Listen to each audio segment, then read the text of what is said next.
We resigned to our bosses, said farewell to our colleagues, tried to explain exactly why we were leaving. The baby, our workload, our priorities changing, all of it some cliche of an answer that had nothing to do with anything. We felt thrilled, we felt pressured, we felt scared, but we were leaving. We stared at the slender remains of all those years working, awards certificates, PowerPoint presentations, the funny cartoons we'd cut out of old magazines, and we tried not to feel embarrassed by the looks certain colleagues shot us. The committed ones, the childless ones, the working moms who judged us.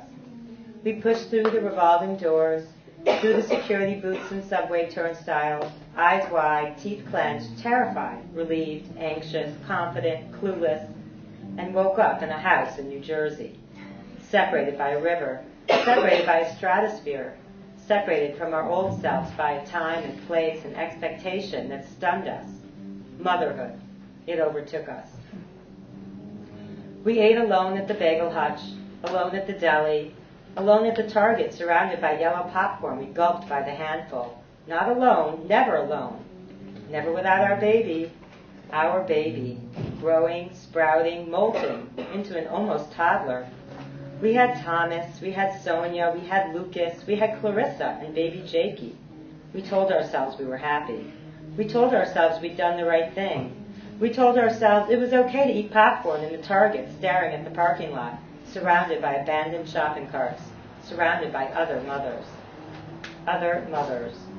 They were nothing like us.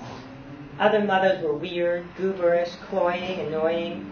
They spoke, always and forever, in that sing-songy voice to their kids. I'm tying your shoes now. We're going to the bank now. Where were the women we used to know? The ones with jobs and energy and birth. We stared at the other mothers from behind veiled eyes, from behind plastic soup spoons and stroller hoods. We stared and considered and were afraid we saw ourselves reflected back in their bored and vacant eyes. And then we met. At the bagel hutch, at the swimming pool, at the music class where the teacher was nuts and we secretly whispered about her. We were funny, we were smart, we knew things and had a good education. We talked about careers and vacations and, of course, old boyfriends and old neighborhoods. We talked and we laughed and we felt ourselves lifted into something different, into something familiar, into something that carried us away from the strange holding pattern. And so we jumped right in. Best friendship. Saved. Tuesdays. Playgroup day. We all loved Tuesdays. We wore makeup for Tuesdays. Our favorite shoes that cost too much and weren't as comfortable as we thought they should be. We stood by the playground equipment, coffees in hand, pretending to watch our particular kid, half watching, listening at best, talking about nothing, competing for everything. Popularity, status, best dressed, best mother, calmest voice, best packed snacks, something, anything to ensure we'd fit in, be admired.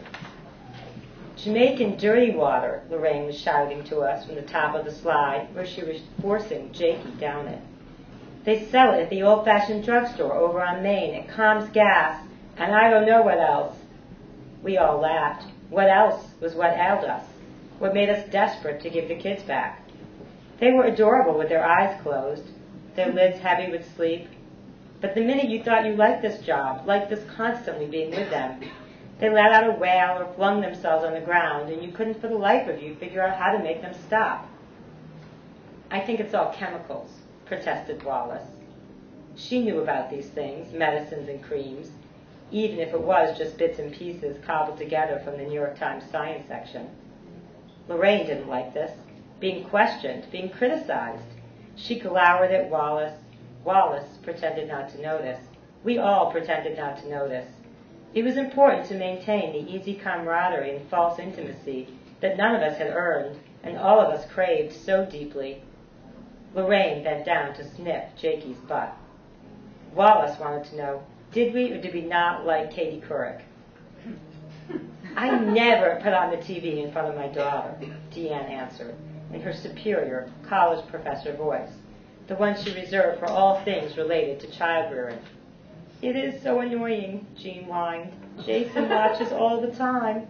Then she giggled. and covered her mouth with her hair, in case we didn't agree, in case our husbands were more perfect.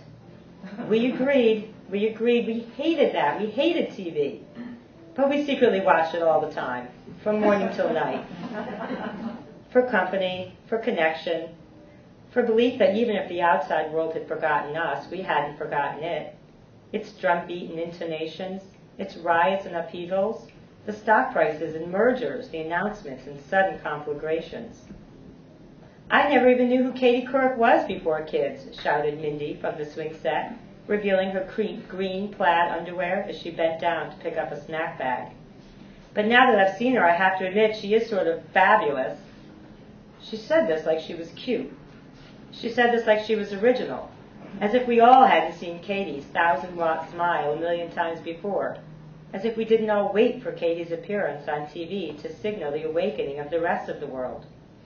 Before Katie, it was Teletubbies and Barney, the window panes glossy with lamplight, the world behind still swollen with darkness. My brother says Katie appeals to housewives, Wallace grinned, revealing her giant, too pink gums. She'd been waiting for this moment to guilt us, to make us all see what we'd become. We cringed. We were self-righteous. Why were we housewives just because we weren't in offices? Who cares about Katie Couric? Bethany asked, her voice flat, her tone judgmental. Oh, how we hated Bethany. The way she pushed her way into our playgroup, her low energy, her poor parenting. Even now, her daughter Clarissa was banging her head against the wire fence. Bethany shrugging, Bethany too exhausted to do anything about it. Is Clarissa okay? Lorraine asked, pointing, hoping Bethany would take the hint, go away, do something about it. Bethany shrugged. Bethany wasn't moving. Bethany was a fortress of forced friendship. Why are you talking about Katie Couric? She wanted to know. We all ignored her. We always ignored her. Deanne said, I'm proud to be home full-time. I don't care what you call it. Of course we were proud. Of course we were pleased. Of course we thought motherhood more important than anything. Didn't we? Did we? I like the view, Jean giggled, playing with her hair in front of her face. Oh, the view, we all echoed, incredulous, relieved, embarrassed by our shared and guilty secret. Joy Behar, Barbara Walters, the celebrity guests, all of them smart and well-dressed and right there in our living room, willing to spend time with us. It was different when we didn't have to watch, when we could interact with live people in offices who had jokes to tell and smiles to greet us. But alone in our kitchens, alone in our family rooms, alone with our wobbling children, we needed Joy and Barbara to care about us, to remember us, even if we knew it was an illusion, even if our approval ratings could never mean as much to them as they did to us, even if we felt pathetic.